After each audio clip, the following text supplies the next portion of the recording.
अस्सलामु अलैकुम। आप देख रहे हैं उर्दू वेव्स। दुनिया का सबसे पहला एयर कंडीशन स्टेडियम।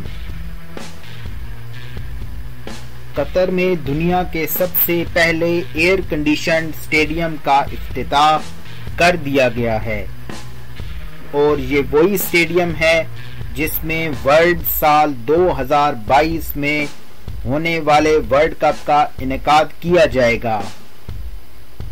खलीफा इंटरनेशनल स्टेडियम में कूलिंग टेक्नोलॉजी की तनसीब का मकसद शायकीन को ठंडा माहौल फराहम करना है। 1976 में तामीर होने वाले इस स्टेडियम की अब तक 2 मरतबा तज़य्युन आराइश और तोसी की जा चुकी है। इस स्टेडियम में 40,000 तमाशाइयों की गुंजाइश है। स्टेडियम में नस्ब किया जाने वाला जदीद कूलिंग सिस्टम स्टेडियम के दर्जा हरारत को 23 डिग्री सेंटीग्रेड पर बरकरार रखेगा। कतर एक इंतहाई गर्म मुल्क है और इसी वजह से वर्ल्ड कप का इनेकाद जून और जुलाई के महीनों के बजाय नवंबर और दिसंबर के महीनों में किया गया है।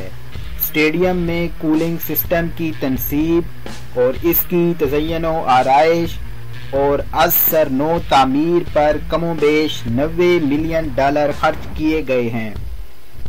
ये जदीद सिस्टम कबर यूनिवर्सिटी का तैयार करद है और इसके बारे में यूनिवर्सिटी के डॉक्टर सऊद गनी का दावा है कि दुनिया में कोई ऐसी जगह मौजूद नहीं जहां खुली फिजा में भी एयर कंडीशन सिस्टम बनाया गया हो।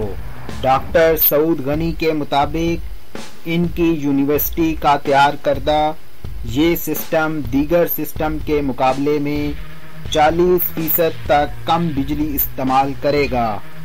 ये वीडियो थी दुनिया का सबसे पहला एयर कंडीशन स्टेडियम के बारे में। अगर आपको ये वीडियो पसंद आई है तो सब्सक्राइब पर लाजमी क्लिक करें। देखने का बहुत बहुत शुक्रिया।